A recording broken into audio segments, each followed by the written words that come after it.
끼는 곳이 많겠습니다. 내일은 전국에 가끔 구름이 많이 끼겠습니다. 내일 아침 기온은 서울 12도 등 전국이 7도에서 16도로 오늘과 비슷하거나 조금 높겠습니다. 강원 내륙과 산지에는 서리가 내리는 곳이 있겠습니다. KBS 1라디오 저녁종합뉴스 아나운서 유지원, 남현종이었습니다.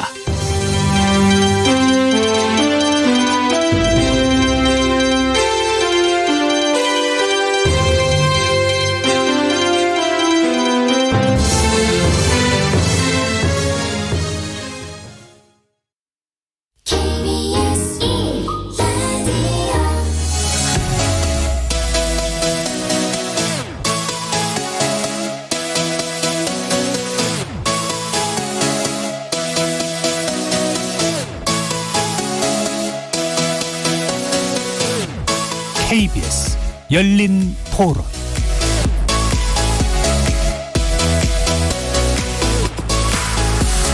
안녕하십니까. KBS 열린 토론 정준희입니다.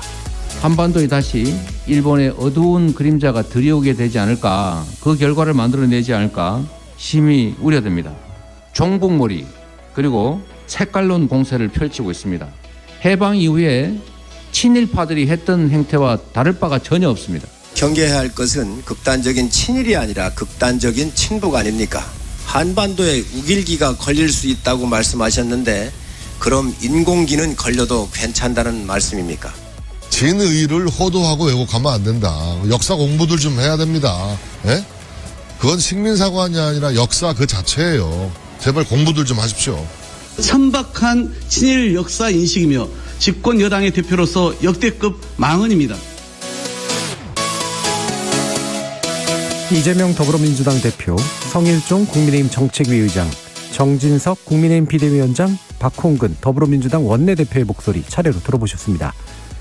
윤석열 정부의 첫 국정감사, 여야 양당의 민감한 정치 현안이 지배하면서 상임위 곳곳에서 막말과 삿대질, 고성이 오가며 파행되기도 하는데요. 특히 종북론과 친일론 등 색깔론 공방이 확산되기까지 하자 입법부의 행정부 감시라는 본래 취지에서 벗어나 정치 환멸을 돋구는 국감에 대한 회의론이 커지고 있습니다. 잠시 후 세 분의 전직 국회의원들 모시고 관련 쟁점 살펴보면서 대책 모색해보는 시간 갖도록 하겠습니다.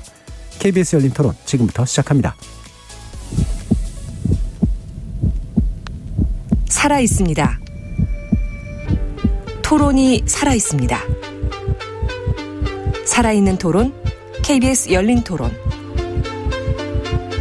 토론은 라디오가 진짜입니다.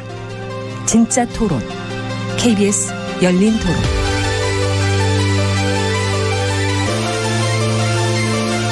오늘 토론 함께해 주시는 세 분 소개합니다. 김영우 전 국민의힘 의원 나오셨습니다. 네, 안녕하세요. 반갑습니다. 신경민 전 더불어민주당 의원 함께하셨습니다. 네, 신경민입니다. 안녕하십니까? 박원석 전 정의당 의원 자리해 주셨습니다. 안녕하세요. 박원석입니다. 오늘 토론에 문자로 참여해 주실 분은 샵 9730으로 의견 남겨주시면 됩니다. 단문은 50원, 장문은 100원에 정보 이용료가 붙습니다. KBS 모바일 콩 그리고 유튜브를 통해서는 무료로 참여하실 수 있습니다. 자, 윤석열 정부의 첫 국정감사.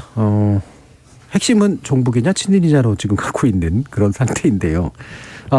보시기에 예전에 비해서 유난히 더하다, 아니다, 비슷하다 이렇게 보시는지, 그리고 현재 프레임 대결은 어떻게 판단하시는지 말씀 일단 먼저 좀 들어볼까요? 신경민 의원님. 글쎄 국감이 이제 오늘로 반 정도 이제 반환점을 막 돌려고 하는 시점이죠.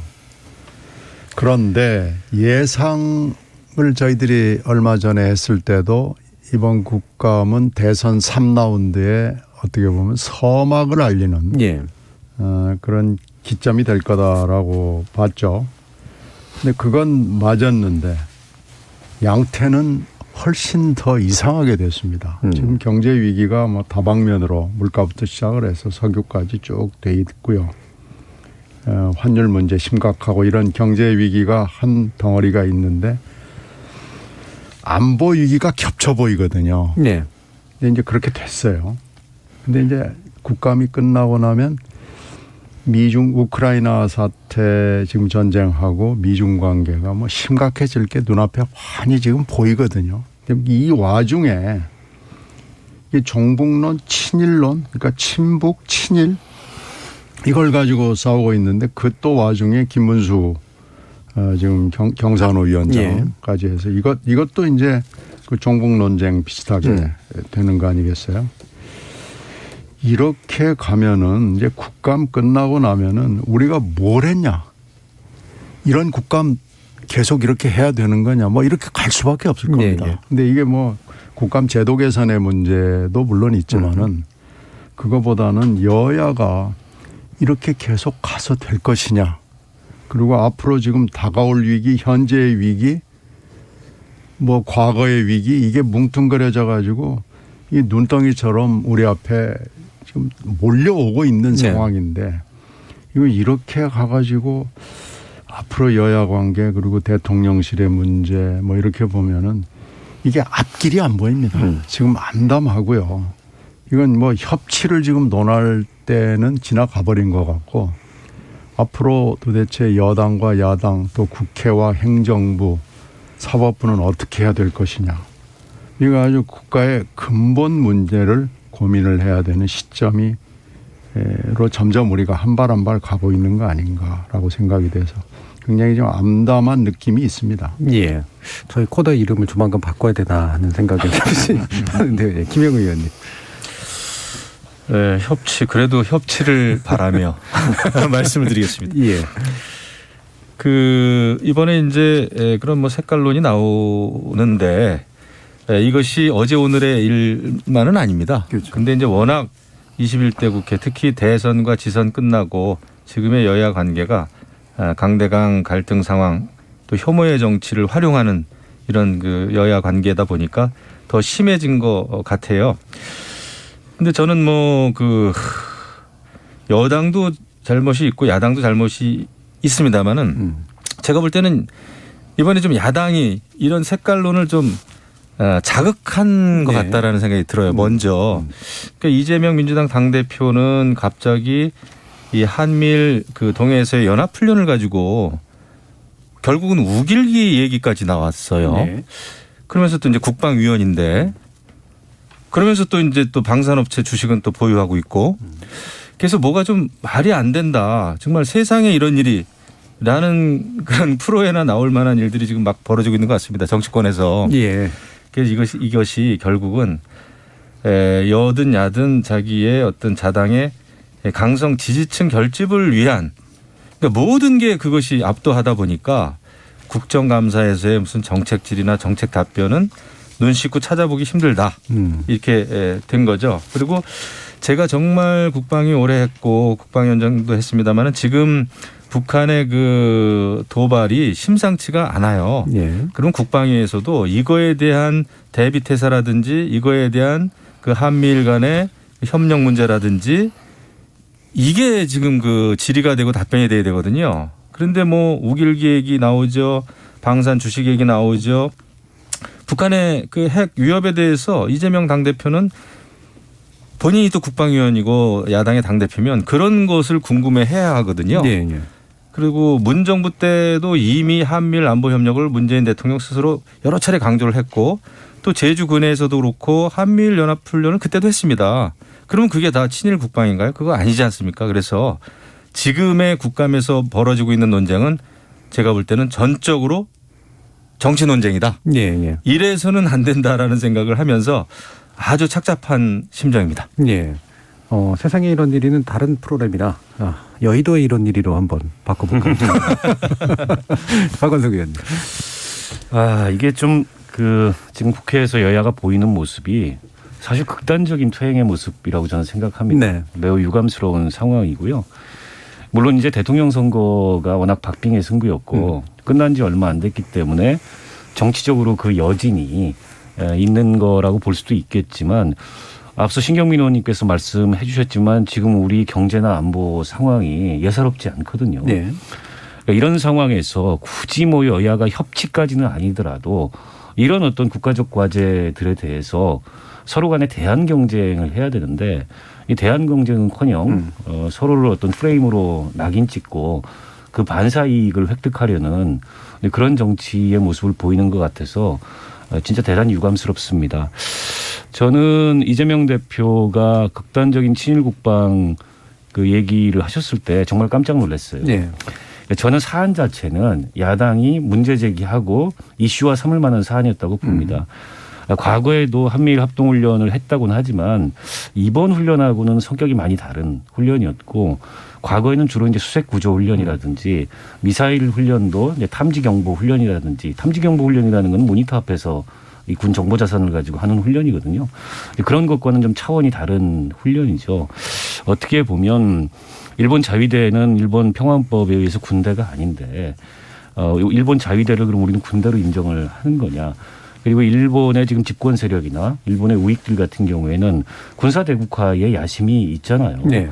GDP 대비 국방비를 뭐 미국이나 중국 다음으로 많이 쓰는 나라 중에 하나가 일본이고 그런데 우리가 판을 깔아주는 거 아니냐. 사실은 이런 우려 때문에 네. 과거에도 끊임없이 미국에서는 한미일 어쨌든 이 군사협력 강화를 요구했지만 우리로서는 거리를 둬왔던 거거든요. 그리고 윤석열 정부 인수위에서도 한미일 합동군사훈련은 고려하지 않는다라는 게 공식 입장이었는데 이게 이제 나토 정상이 갔다 오면서 네. 바뀌었어요. 물론 이제 국제적인 안보 환경이 바뀌고 이른바 신냉전이라는 그런 어떤 진단이 나올 만큼 이게 이제 극단을 향한 원심력이 강해지는데 이런 거에 대해서 납득할 만한 국민적인 설명이나 공론화 없이 이게 뭐 독도 인근의 공해상이라고는 합니다만 독도에서 그리 멀지 않은 곳에서 이런 훈련을 하는 게 언론 보도를 통해서 알려진 거예요. 네. 저는 야당이 이거에 대해서 조목조목 문제 제기를 하고 지금 이런 그 북핵 그 위기나 또 우리 안보 위기에 대해서 어떤 대안적인 그런 어떤 비전이나 담론이나 이렇게 접근을 해갔으면 어땠을까 하는 아쉬움이 있어요. 한쪽에서 이제 친일 국방 얘기 나오니까 다른 쪽에서는 바로 또 종북 그렇죠. 이 지적을 하고 나오지 않습니까? 그러다 보니까 이게 계속 이제 프레임이 강화되는 상황인데 저는 지금이라도 좀 여야가 톤을 낮추고 좀 멈춰야 된다. 이게 공학적으로 봐도요 서로한테 유리할 게 없습니다. 네. 마이너스 게임밖에 안 되고 결국에 지금 북핵 모습을 보면 국민들 입장에서는 양측의 강성 지지자들이야 환호하겠지만 상식적이고 합리적인 사람들은 지금 물가 걱정에 또 이 주식 떨어지고 국민들은 굉장히 하루하루가 힘든데 이러고 있을 때냐 이런 비판이 나올 수밖에 없거든요. 결국 정치 혐오가 더 커질 거고 자칫 그 다음 총선에서 지금 여야가 다 동시에 심판받을 수도 있겠다 이런 생각마저 네. 듭니다. 양당이 아니면 결국에는 당선이 안 되는 구조고 못해도 어쨌든 50%만 넘으면 당선이 되는 이런 구조다 보니까 끊임없이 상대를 악마화하고 그 반사이익을 통해서 뭔가 정치를 하려는 이런 유혹을 느끼는데 저는 언제까지 이런 구조가 갈 수 있으리라고 생각하지 않습니다. 네. 국민들은 이제 다른 판단을 좀 내릴 수도 있다고 보고요. 그런 점에서 지금이라도 좀 턴을 해야 된다. 서로에게 그 손가락질하지 말고 각자 여야 다 톤다운하고 뭔가 이게 민생이나 지금 우리가 직면하는 과제들에 좀 집중하는 그런 모습을 남은 국감, 남은 정기국회에서라도 좀 보여줬으면 좋겠다. 네. 그러니까 지금 이재명 대표의 이제 친일 국방 발언 이게 이제 짚을 필요는 있었으나 짚는 방식으로서 적절하진 않았다. 밸런스가 너무 나갔죠. 이렇게 이제 보셨는데요. 아까 이제 김영우 의원님은 이게 일종의 의도적 자극이라고 이제 보시는 거잖아요. 그렇죠. 예. 그리고 그 의도적 자극이 어떤 계산에 의해서 이루어졌는가. 뭐 아마 아까 말씀 속에 들어가 있긴 합니다만, 근데 그게 의도적 자극에서 끄집어내진 국민의힘의 반응이 사실 어떤 면에서 보면 그것도 일종의 덫에 걸린 거 아닌가. 그렇게 생각할 수도 있을 것 같아요. 왜냐하면 뭐 각자에겐 유리할 수도 있는 것이지만 실제로 끌고 나가야 될 어떤 여당의 의제를 또 만들지는 못하는 측면들도 좀 있어서 어떻게 보십니까? 근데 일단 친일 국방의 프레임을 들고 나온 거는 그 국민들의 동의, 공감을 얻지 못하고 있다고 봅니다. 저는. 네. 누가 보더라도 북한의 위협이 그 가시화되고 있는 상황에서는 그 문제를 우리는 해결하는 게 국방의 일단은 가장 주된 시급한 과제입니다. 이런 상황에서 한미일이 그 안보 협력을 하는 건 너무나 당연해요. 그래서 문재인 전 대통령도 한미일 안보 협력을 강조했던 겁니다. 이게 단순히 미국이 원하는 일이다가 아니라 우리의 안보를 지키기 위해서는 가장 중요한 것이 북한 핵 도발에 대한 대응이고 그런 대응에 가장 필요한 그런 그 안보 협력은 결국 한미일이에요. 한미일에서 여러 가지 북한 군의 움직임, 북한 그 미사일 발사 움직임 이런 거를 감시하고 감청하고 공중 촬영할 수 있는 나라가 한미일입니다. 그게 협력이 안 되면 미국도 굉장히 불안해요. 왜냐하면은 ICBM이라든지 IRBM 뭐 이런 거는 그 발사와 함께 일본이 굉장히 그런 거를 그 감시 체제가 잘 돼 있습니다. 정보 수집 능력이 뛰어나요. 또 감청 능력도 뛰어나고 이런 경우라면은 한미일이 협력하지 않으면 그 구멍이 생길 수가 있다. 그래서 이게 단순히 뭐 한미일 이게 추상적인 개념이 아니라 국방의 차원에서는 너무나 중요한 거예요. 또 북한 핵 문제에 대해서는 일본이 굉장히 대비를 잘하고 오히려 우리보다도 더욱더 그 경계 시스템이라든지 이런 방어 시스템을 더 신경을 써요. 그렇기 때문에 필요합니다. 근데 갑자기 우길기가 걸릴 가능성을 제기하면서 친일 국방이다. 해방 이후로 돌아갔다. 이렇게 이야기하는 거는 나아가도 너무 나갔다. 그러면은 우리가 역대 모든 정권 여야를 지금의 그 어떤 보수 진보를 떠나서 모든 정부들의 한미일 안보 협력 강조했던 게 물거품이 되는 겁니다. 그걸 너무 지나치게 일본의 어떤 재무장화를 이제 걱정하는 것 같은데 제가 볼 때는 객관적으로 좀 봐야 돼요. 그 일본과 독일의 재무장화는 그렇게 쉽지는 않습니다. 그리고 일본이 제국주의화 한다라고는 합니다만은 그런 움직임에 대해서 우리가 경계는 해야 되지만 그것은 일본 자민당 내에서도 일부의 얘기예요. 평화헌법 개정 움직임도 자민당 안에서의 일부의 목소리입니다.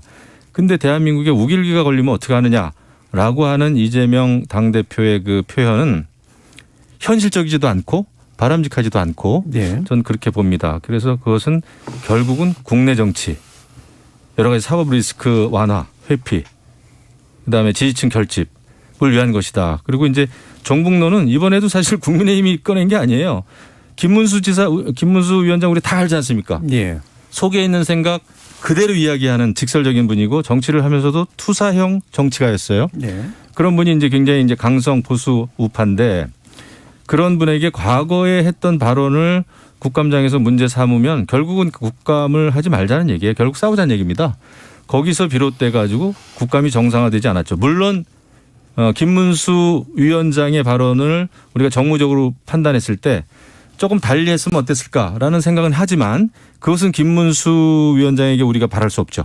그분은 그런 분입니다. 저는 그런 면에서 사실은 어느 정도 그 존경도 해요.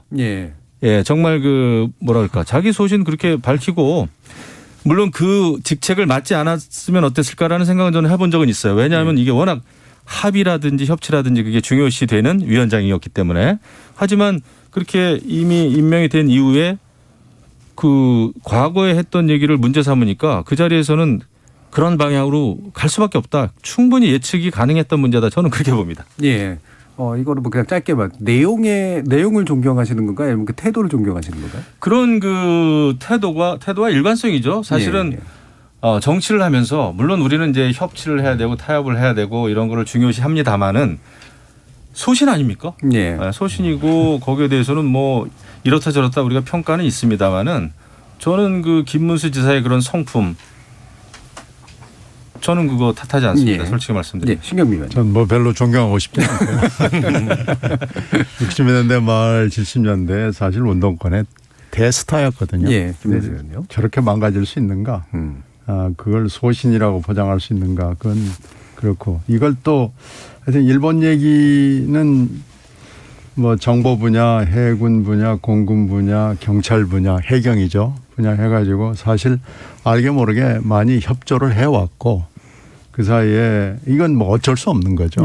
그리고 정보 분야는 일본이 해줘야 될 몫과 능력이 있기 때문에 그 소부장 가지고 난리를 칠 때도 지소미아 문제를 건드리지 않았거든요. 그건 뭐 그럴 수밖에 없는 사정이 있는데 이제 문제는 우리 국민 감정을 건드리는 부분이 물론 있죠. 깃발의 문제도 있고 이제 왜 하필 독도냐 뭐 이제 이런 문제도 있고 그런데 그게 우길기 문제로 해가지고 한 건 좀 많이 나왔어요. 그러니까 이렇게 하는 것은 저는 전혀 국가 안보를 책임을 지는 정치인의 입장으로서는 맞아 보이지는 않습니다. 그 부분은 그런데 그걸 한말의 역사 인식으로 받아친 것은 정말 너무나 엉뚱한 거였고 아니 어떻게 저렇게 생각할 수 있는가. 그리고 그 정진석 위원장이라는 분을 우리가 하루 이틀 안 게 아니잖아요. 예. 굉장히 오랫동안 알고 그 집안도 우리가 다 잘 알고 있고 여러 가지가 굉장히 많이 노출이 돼 있는 분인데 어떻게 그런 말을 할 수가 있지? 뭐 그런 정말 깜짝 놀랄 얘기를 한 거예요. 그렇게 몇십 년 동안 알고 지내던 사람이 전혀 예상치 못했던 얘기를 하는 데는 그리고 현재 맡고 있는 직책을 생각하면 여당의 대표잖아요. 예, 예. 그리고 그것도 지금 여러 가지 정치적 상황으로 봐서 당분간 할 수밖에 없잖아요. 이게 짧게 그냥 비대위 한 두어 달 하고 끝낼 수 있는 상황이 아니고 이게 길어질 수밖에 없는 여당 대표인데 그 사람의 입에서 우리가 굉장히 잘 아는 친구의 입에서 깜짝 놀랄 얘기가 나오니까 사람들이 다 놀란 거예요. 아마 네. 정치권에 있는 사람들이 여야를 막론하고 아니 어떻게 저런 얘기를 할 수 있나? 라고 생각을 하고 지금도 믿어지지가 않아요. 이제 김문수 위원장 경우에는 아니 원래 사람이 그러니까 하는 측면은 있지만 왜 그런 사람을 쓰냐 하는 문제는 계속 남는 거죠. 예. 예. 그렇게 사람이 없나? 왜 하필 저런 사람을 고르고 골라가지고 쓰냐. 그런 문제가 있기 때문에 이거야말로 협치를 하겠다고 생각하면은 이런 인사를 하지 않았어야 되고요. 그리고 정말 협치를 생각한다고 그러면은 정진석 위원장은 그 대통령처럼 그렇게 사과 하나 가지고 사과 한마디 했으면은 뉴욕 역사를 끝났을 거 아니에요. 네. 마찬가지로 반말 역사도 이건 그냥 무릎 꿇고 이건 야당 의원들한테 하는 게 아니고요. 이건 국민들한테 무릎 꿇고 사과해야 됩니다. 예. 예. 그렇게 해야 이 문제가 깔끔하게 그나마 좀 낫게 해결이 되는 거고 그 일본 문제는 저는 서로들 물러서서 현실을 좀 직시하고요. 특히 지금 북한 문제가 굉장히 심각한 단계로 이미 들어섰고 앞으로 나빠지면 나빠질지 더 좋아지지 않을 겁니다. 예. 이 문제도 좀 진지하게 앉아서 얘기를 했으면 좋겠어요. 예. 네, 제가 짧게 말씀드리면은 제가 뭐 오늘 뭐 좀 저는 아무튼 시각을 좀 달리합니다. 그러니까 정진석 비대위원장의 발언도 저는 잘 곱씹어 볼 필요가 있다. 그것을 보니까 뭐 식민사관이다. 그다음에 일본의 조선 침략을 뭐 정당화하는 거 아니냐. 막 이런 식으로까지 해석들을 하시더라고요. 네. 그건 잘못됐다 생각합니다. 사실 정진석 비대위원장 발언의 취지는 제가 아주 그 페북 열심히 들여다봤어요. 저도 정말 저는 전쟁과 평화에 대해서 관심이 많고 일제 침탈에 대해서도 그 원인과 과정과 결과에 대해서 참 관심이 많아가지고 아직도 사실은 연구 중에 있습니다. 그런데 정진석 위원장의 발언은 일제가 우리한테 침략한 적이 없다라는 게 아니고 구한 말에 일제 침탈을 받게 된 그 근본적인 이유에는 조선이 굉장히 내부적으로 부패하고 갈등을 겪었고 대비를 안 했다라고 하는 취지예요. 네. 그거는 팩트입니다. 일본 침략이 없었다는 게 아니라 일본으로부터 침략을 당하고 그 당시에 일본하고 전쟁 한번 못하고 나라를 그냥 빼앗기고 거의 건네준 이거가 잘못됐다라는 지적을 정확하게 한 거예요. 네. 근데 이거에 대해서 이건 정진석 위원장 물러나라 또 우리 뭐 당내에서도 이제 그런 얘기들을 하는데 저는 그거는 잘못된 것 같아요. 그래서 우리가 그건 뭐 사실 만해 한용운의 공판 기록에 돼 있고 만해 한용운이 쓴 수필에도 나와 있고 여러 군데 나와 있습니다. 그리고 한용운뿐만 아니라 그 당시에 많은 지식인들은 우리가 잘못한 일을 돌아보자. 그것은 일본의 침략을 미화하거나 합리화하는 것이 아니라 나라가 망할 때는 스스로 스스로 망하는 여지를 많이 만들었단 말이죠. 우리가 되돌아볼 거를 되돌아봐야 된다라고 하는 예. 자성의 측면에서 얘기한 걸 가지고 식민사관이라고 이렇게 막 비판하는 거 보고 저는 놀랐어요, 오히려. 근데 뭐 제가 그냥 간단하게만 반문을 하면 네네. 왜 이 이야기를 지금 해야 했을까요?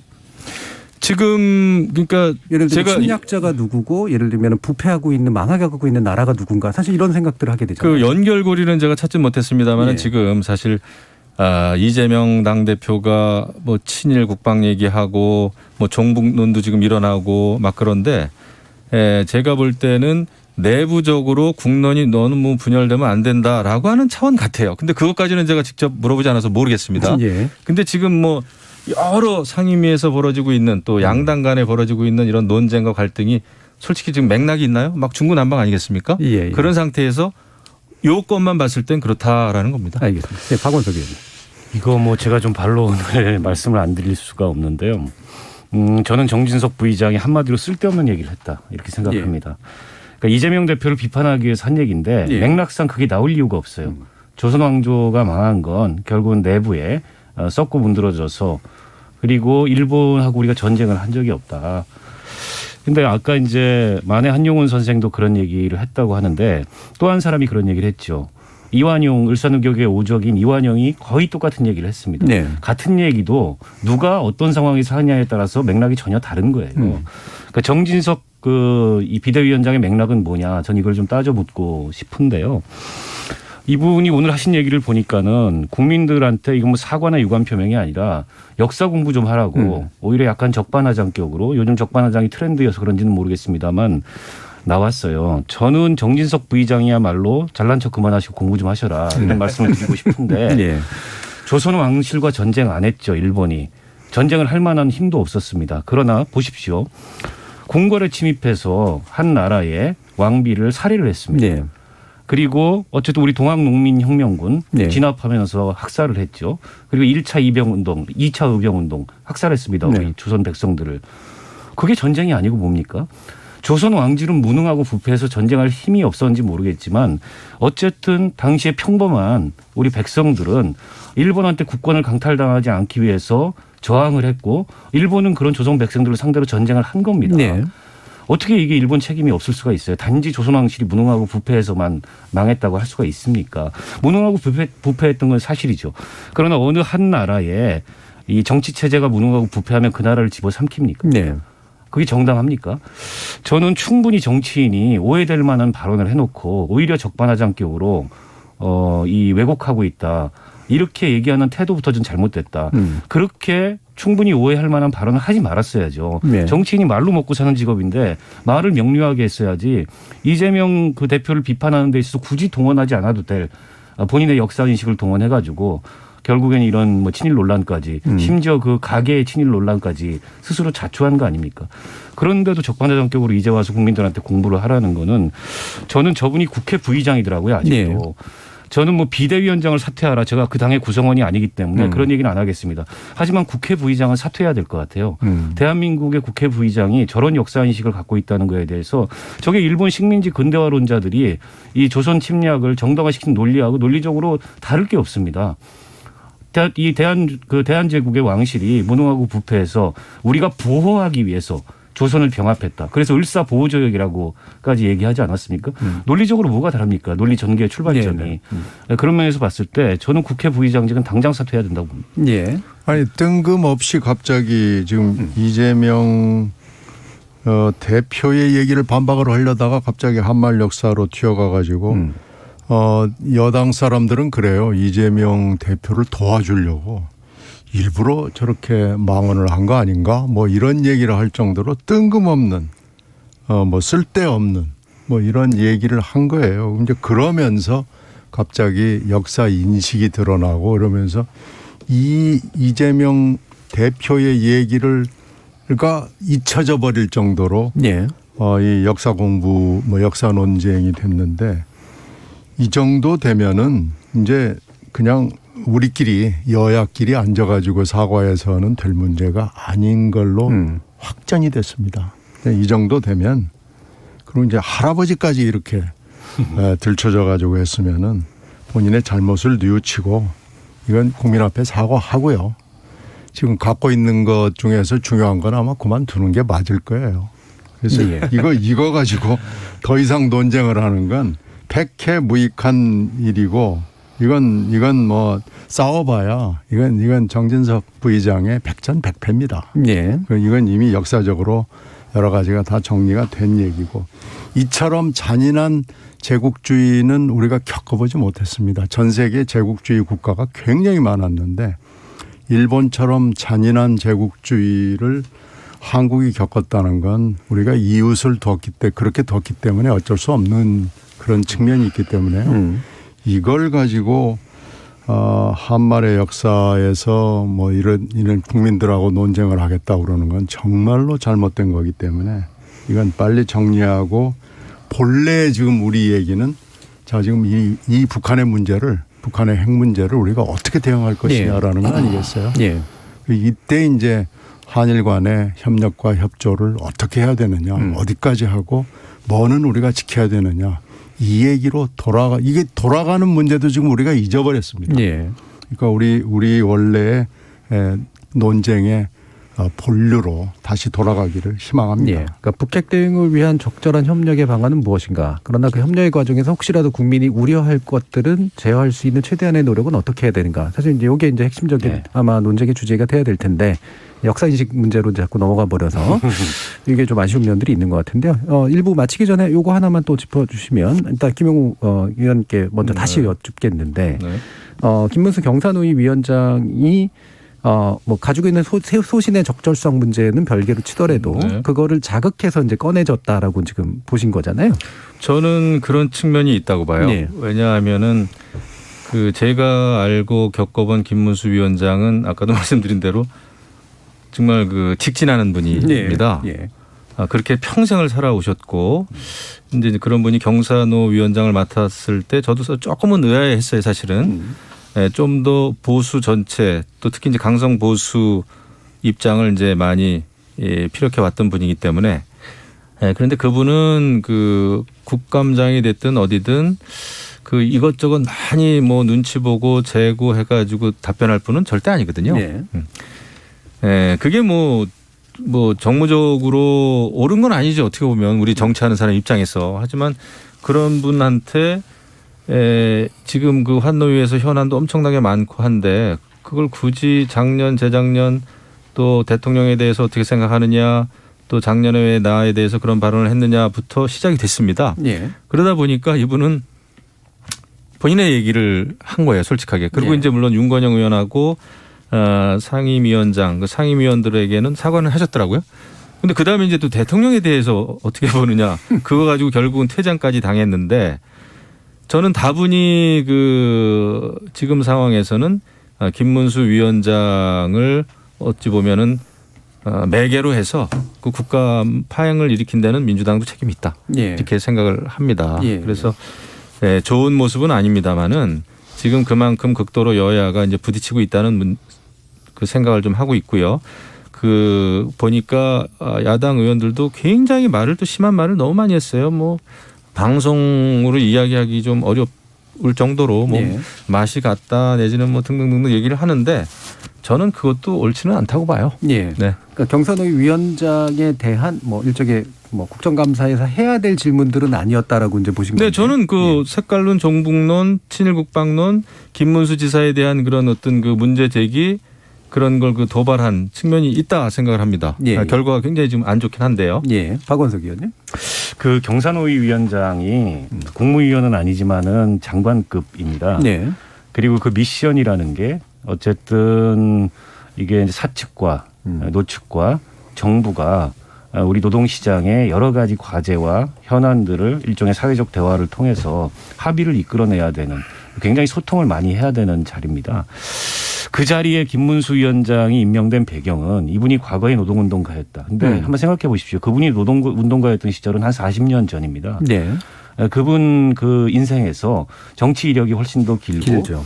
최근에는 정치인이라기보다는 극우 유튜버의 면모를 보였는데 왜 그런 분을 그 자리에 임명했는지부터가 저는 굉장히 유감스럽고 그분이 노동운동하던 시절의 환경과 지금의 환경은 너무나 달라요. 그때는 비정규직도 없었고 지금 노동시장에 노동자인지 아닌지조차 구분하기 어려운 그런 어떤 노동자들도 굉장히 많고 이 시대에 경산노위 위원장이 해야 될 과제하고 그분하고 어울리지 않는다는 거죠. 물론 이제 국회에서 국감할 때 그분이 했던 과거의 발언이 국감의 본령이냐 뭐 아닐 수 있죠. 하지만 그분이 했던 그건의 수준은 그냥 넘어갈 수 없는 수준이었어요. 뭐 다른 어제 국감장에서도 소개가 됐습니다만 민주노총을 향해서 김정일의 기쁨조다, 김정은의 기쁨조다. 근데 민주노총이 지금 경사노위 구성 주체는 아니지만 어떤 정부에서도 민주노총을 경사노위에 끌어들이려고 노력을 해왔습니다. 네. 심지어 박근혜 이명박 정부에서도 했어요. 잘 안 됐지만. 근데 그런 분이 경사노위 위원장을 앉아가지고 민주노총을 끌어들이긴커녕 한국노총과도 정상적인 대화가 되겠습니까?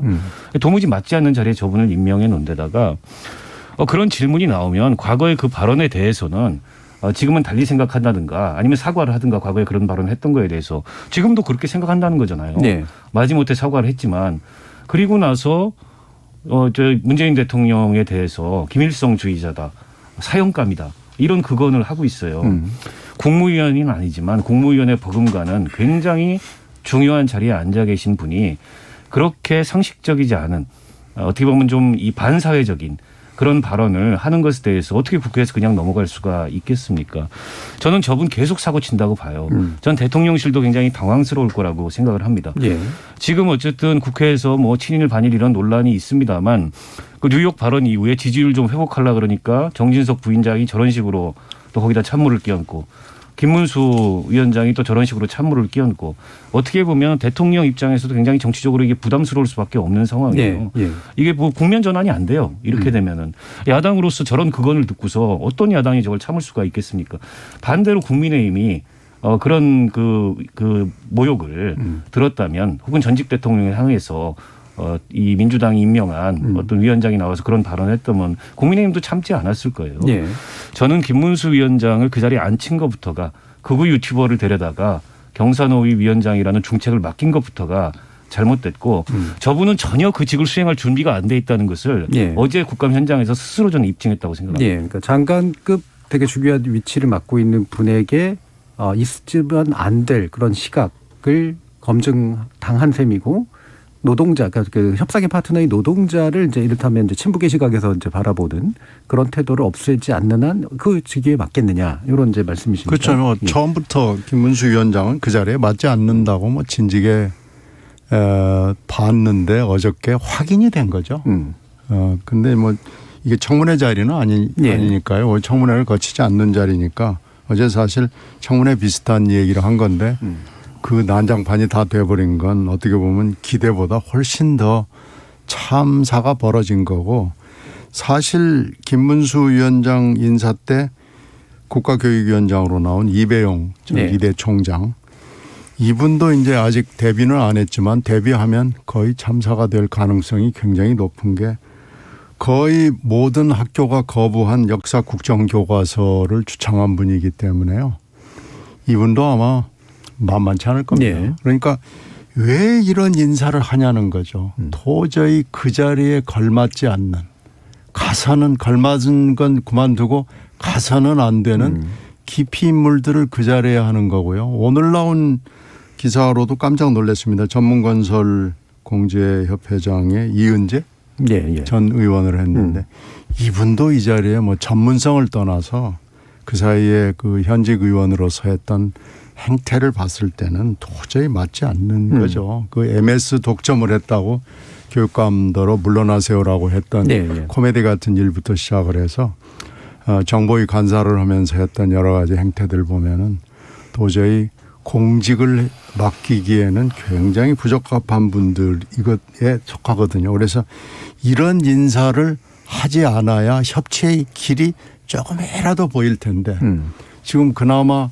협치의 가능성, 협치의 길을 완전히 그냥 닫아 걸어 잠그는 이런 인사들을 하지 않았어야 됩니다. 그래서 모르겠어요. 지금이라도 늦지 않았다고 저는 얘기를 하고 싶은데 좀 뭐 이런 저는 하여튼 늦지 않았다고 얘기를 하고 싶은데 이렇게 문제가 되는 게 있으면은 사과할 거 사과하고 철회할 거 철회하고 잘라낼 거 잘라내고 해서 그 협치의 그 가능성을 좀 완전히 닫아 가둬버리지 않기를 바랍니다. 네.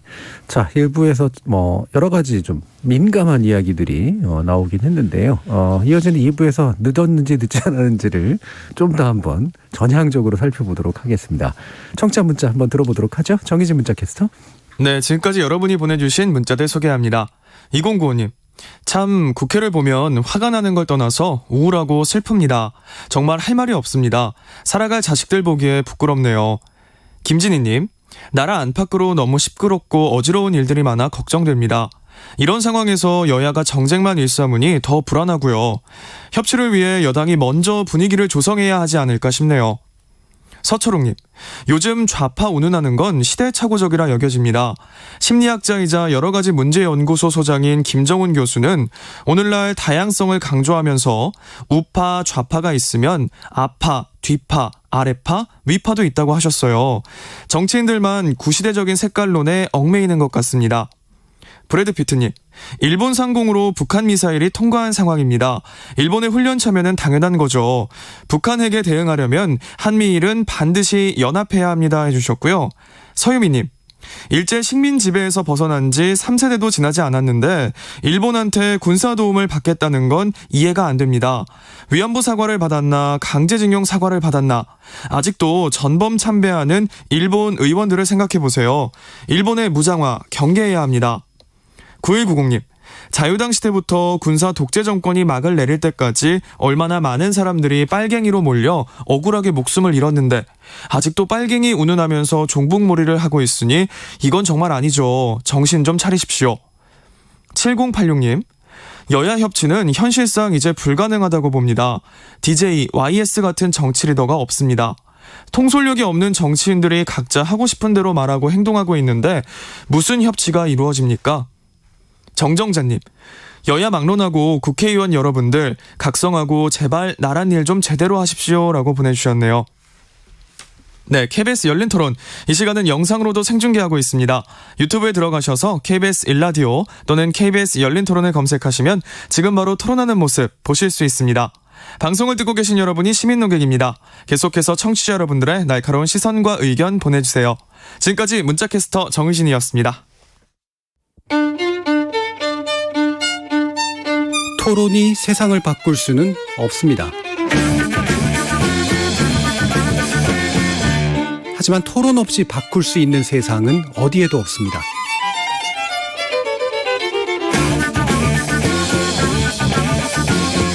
세상의 선한 변화를 갈망하는 당신. 정답이 아니라 질문의 힘을 믿는 당신. 우리 KBS 열린 토론에서 만납시다.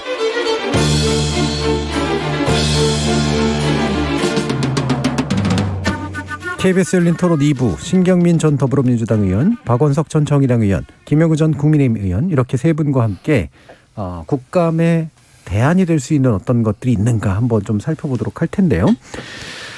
지금 뭐 이제 이 국정감사에 대한 뭐 상시국감이니 뭐냐 하여튼 이러저런 대안들은 얘기했는데 아까 신경민 의원님께서 이게 제도적인 부분도 물론 중요하지만 그 이상의 뭔가가 필요하다라는 그런 말씀을 좀 주셨잖아요. 어떤 좀 고민을 얘기해 주실 수 있을까요? 일단 이게 지금 대개 이제 10월 아니면 이제 9월 그때 이제 추석하고도 관련이 있죠. 네. 그래서 그 대개 9월 말 뭐 하여튼 10월 이렇게 해서 한 4주 정도 진행이 되는데요. 한참 국회에서 이걸 가지고 논의를 굉장히 많이 했죠. 왜 국회의원들하고 말을 듣지 않겠습니까? 네. 여러 군데서 얘기를 그렇죠. 듣고 국감 계속 이렇게 할 거냐 하는 얘기들을 귀담아 듣죠. 그런데 이걸 가을에 그냥 한 차례 푸닥거리 비슷하게 하니까 이게 벌써 87년 이후부터 이제 개헌 이후부터 다시 부활이 돼가지고 한참 하다가 보니까 행정기관들도 좀 익숙해졌어요. 네. 그래서 한 3, 4주 그냥 얻어맞고 가지 뭐 그러면서 소나기니까 뭐 이런 생각을 해요. 그래서 이제 이렇게 하니까 문제가 있으니까 이것을 그러면은 정기국회 전에 가령 한 번 하고 가을에 한 번 하고 2번 하면 어떠냐 하는 안도 있었고요. 아니면 좀 상시국회 얘기를 하니까 예. 1년 내 하자.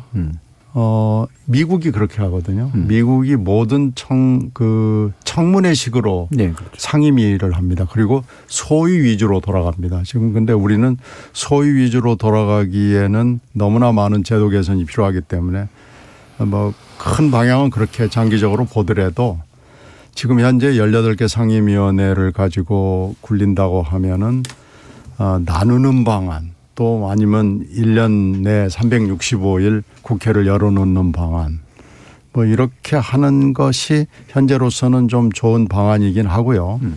3, 4주 푸닥거리로 소나기처럼 하는 것은 이미 행정부도 그렇고 국회도 그렇고 좀 너무 익숙해지고 이골이 날 대로 어떻게 하면 이걸 피해가는 요령을 다시 이제 공부가 된 것 같아요. 네. 벌써 상당히 오랜 기간 하다가 보니까요.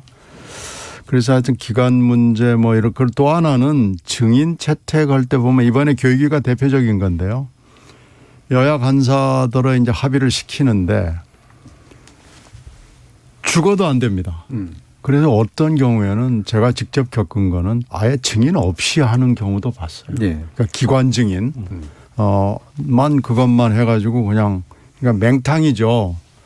맹탕을 여든 야든 유도를 하는 거죠. 일부러 맹탕 국감으로 가려고 노력을 하는 거죠. 그런 경우도 봤고요. 또 아주 나쁜 경우에는 증인을 가지고 국회가 딜을 합니다. 네. 그래서 막 수백 명을 증인 신청을 해요.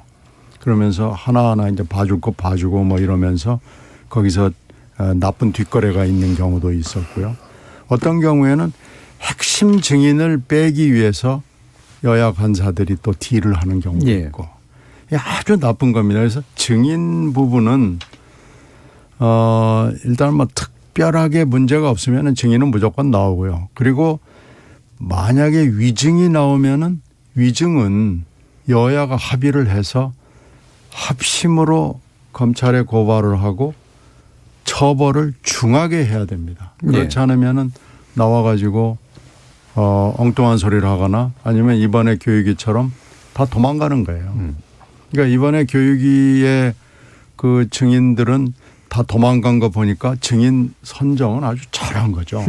굉장히 아주 핵심을 찔러서 한 건데 결국은 칭병이나 아니면 외유를 핑계대 가지고 다 도망가 버리는 이런 게 있으니까 그런 걸 막기 위해서는 증인으로 채택이 됐을 때 이런 식으로 가는 경우에는 엄숙한 처벌을 해야 됩니다. 그리고 또 하나는 지금 국회의 아주 고질적인 문제인데 국회의원만 가지고 안 되고 이 또 보좌진만 가지고도 안 되고 상임위의 보좌진이 필요합니다. 네.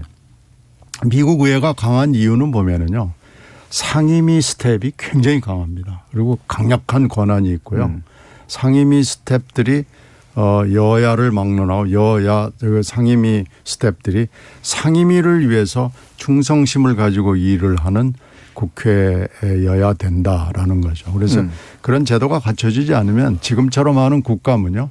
점점 이렇게 되고 또 여야가 이렇게 정쟁을 하겠다고 마음먹으면은요.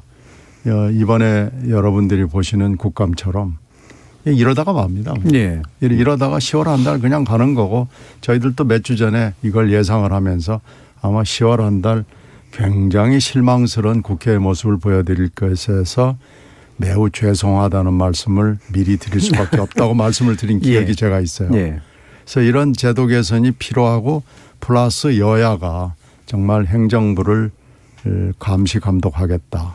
또 그러기 위해서는 국회의원의 자질 문제가 또 따르는데 이것은 또 공천 문제 그리고 박 의원께서 주창하시는 선거제도의 문제 뭐 이런 것들이 다 얽혀져 있어서 하여튼 쉬운 문제는 아닌데 이거 하지 않으면 우리나라 민주주의의 내실이 기해지지가 않는다고 봅니다. 네.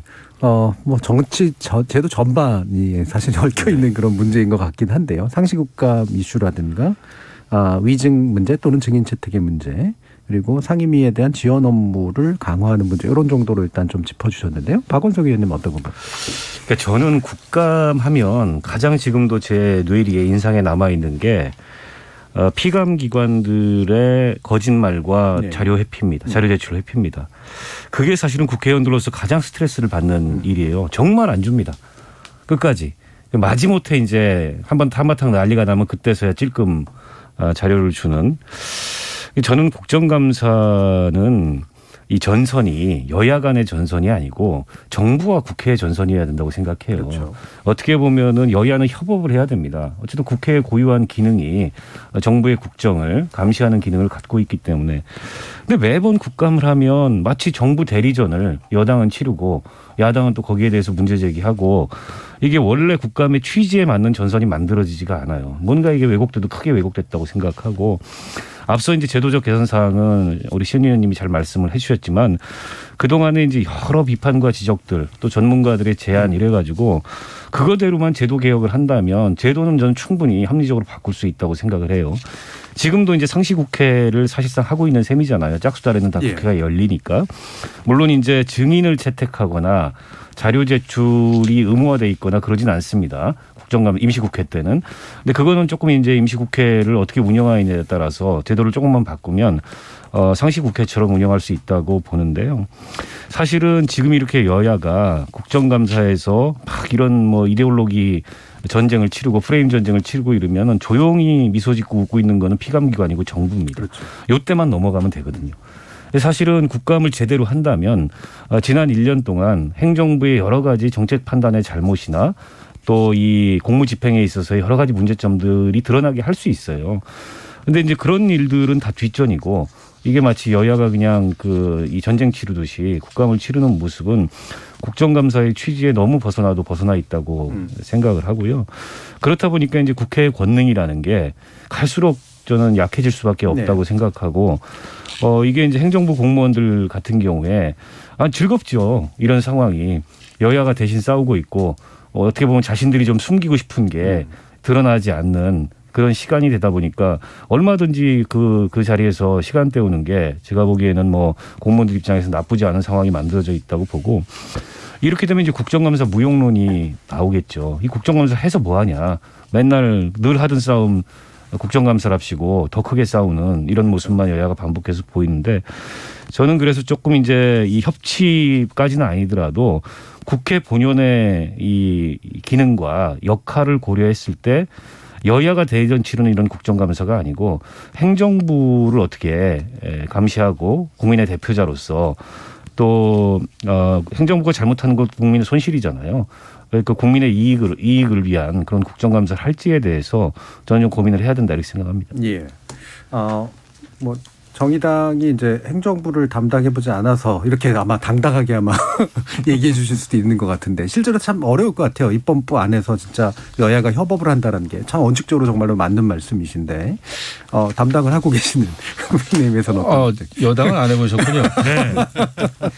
저는 여당으로 시작해서 야당으로 끝났습니다. 제가 국회의원 초선 재선 때는 여당이었고 3선 중반서부터는 야당이었습니다. 예. 그래서 다 해봤는데 지금 대통령제 하에서 행정부를 견제하는 정책적으로 견제하는 국정감사는 한계가 명확해요. 네. 여당은 무조건 물론 이제 여러 가지 정책적인 면에서 비판도 하고 뭐 대안도 때로는 제시하고 합니다만은 본질적으로는 행정부 옹호입니다. 그리고 보통 이제 우리가 여당 할 때는 국정감사 전에 이제 주로 원내대표하고 당 정책위 의장을 필두로 해가지고 상임위 간사 이런 분들이 모여가지고 대책회의를 합니다. 그것은 예상되는 야당의 공격 포인트에 대해서 어떻게 방어할 것인지 이게 주된 사실은 전략이에요. 예. 그럴 수밖에 없죠. 왜냐하면 우리 당에서 만든 대통령이 국정 수행을 하고 있는데 이것을 적절하게 옹호해 주지 않으면은 국정 동력이 상실된다라고 하는 기본 전제이기 때문에 지금 입법부 국회가 행정부를 정책적으로 제대로 견제한다는 거는 지금 대통령제에서는 저는 영원히 어렵다 생각을 합니다. 또 야당은 무조건 비판해야 되는 거죠. 뭐 정책보다는 오히려 국정감사는 공식적으로 제대로 싸우라고 펼쳐진 여야 갈등의 저는 공식적인 그 이벤트 같아요. 그러다 보니까 오히려 국감 때 더 싸우죠. 예, 아주 그 갈등과 뭐 증오의 정치에 결정체라고 할 수가 있어요. 그래서 이것은 그 본질적인 문제는 대통령제 하에 있다라는 말씀을 좀 드리고, 또 하나는 상임위가 지금 유명무실하다. 지금 뭐 18개 상임위 또 뭐 특위 이런 게 있습니다만은 그 결국은 지금은 양당 체제하에서는 여야 원내 지도부가 시키는 대로 하게 돼 있어요. 예. 상임위가 결정을 제대로 못 합니다. 그래서 특히 이제 상임위원장도 너무나 이게 그냥 그 뭐랄까요, 국회직입니다마는 조금 유명무실하지 않은가 이런 생각을 합니다. 원래는 제가 생각하기에는 4선, 5선, 6선 되시는 분들이 상임위원장을 해야 돼요. 상임위원장을 2번, 3번 해도 된다고 봅니다. 가장 노하우가 있고 그쪽 분야의 전문가인 상임위원장이 책임을 지고, 오히려 때에 따라서는 원내대표를 정책적으로 지도도 하고 말이죠. 그래가지고 그 상임위 활동이 연중무휴는 안 되죠. 쉬는 날은 있어야 되죠. 예. 그렇게 상임위가 정말 1년 12달 열심히 돌아가야 그게 되는 거지.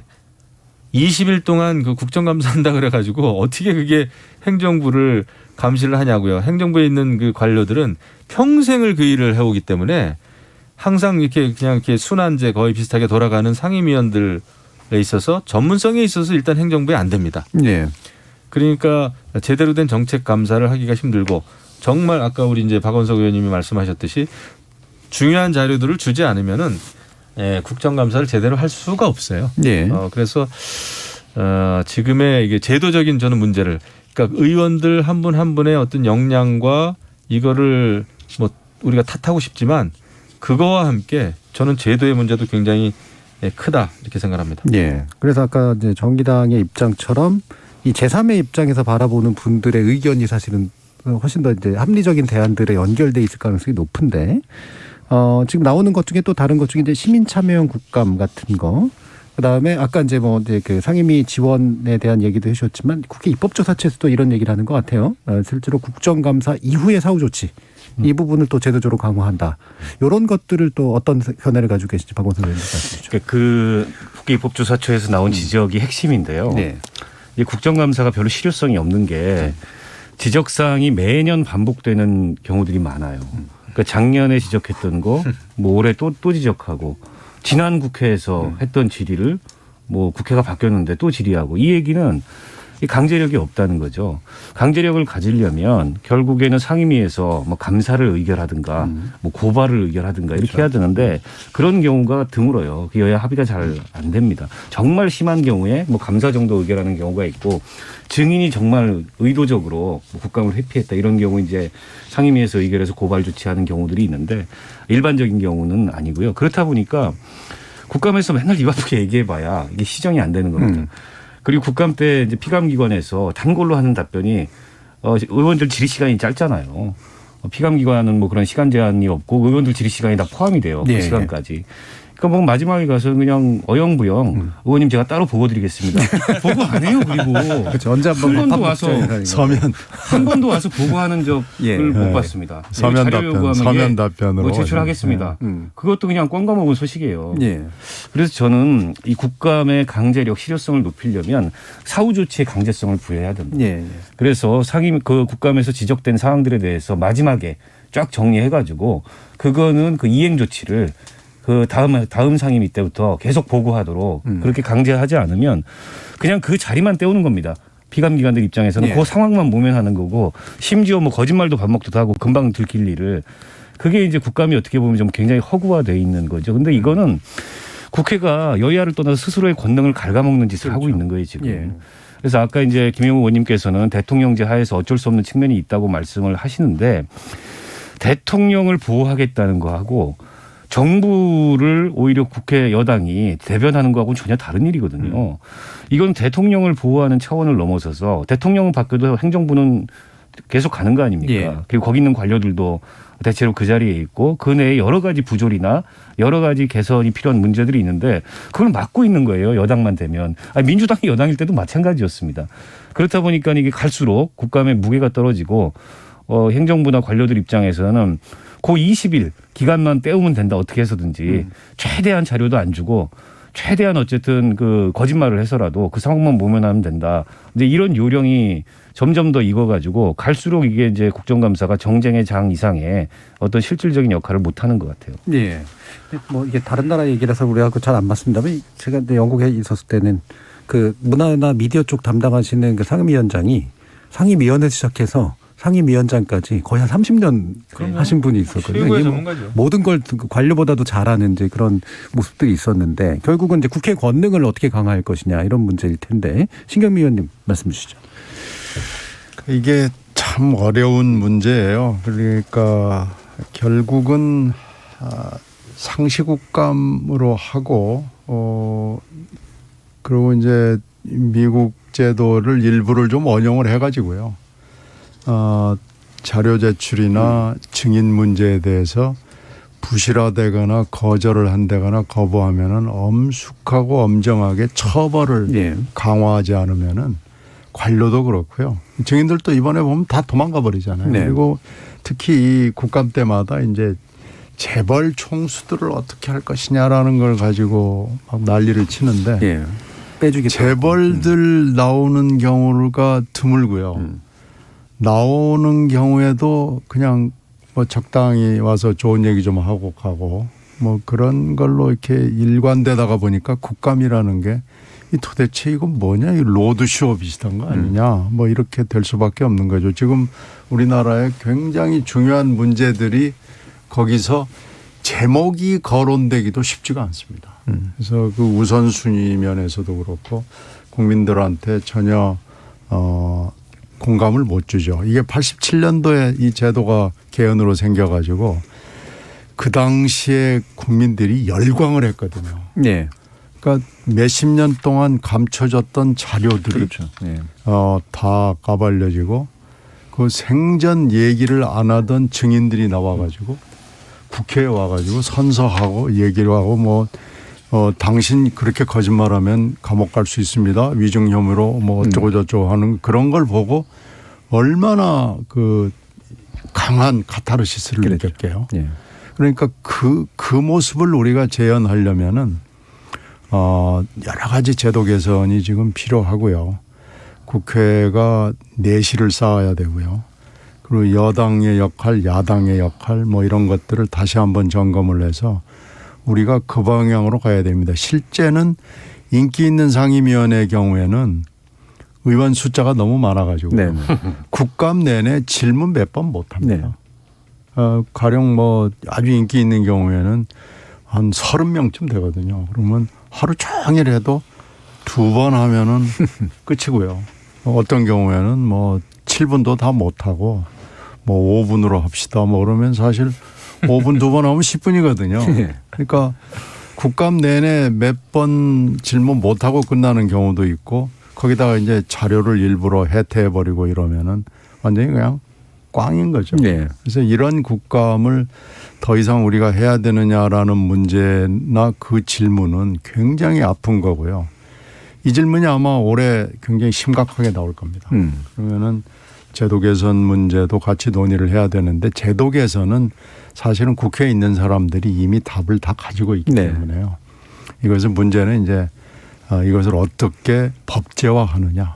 그리고 만약에 휴먼 인프라가 필요하다면 휴먼 인프라를 어떻게 보강해 줄 수 있느냐라는 그 인적인 문제 이런 건데 이렇게 되면 국회 일도 안 하면서 맨 또 사람만 달라고 그러냐 또 이렇게 될 수도 있고 그래서 악순환이 있지만요. 그러나 이 국감 문제는 굉장히 중요한 문제고 국회의 존립 이유 중에 아주 중요한 문제 중에 하나라는 것을 좀 잊지 않았으면 좋겠습니다. 예, 이런 것들을 바꾸려면 이제 국회법을 바꿔야 되는 것 같아요. 저는 그렇게 봐요.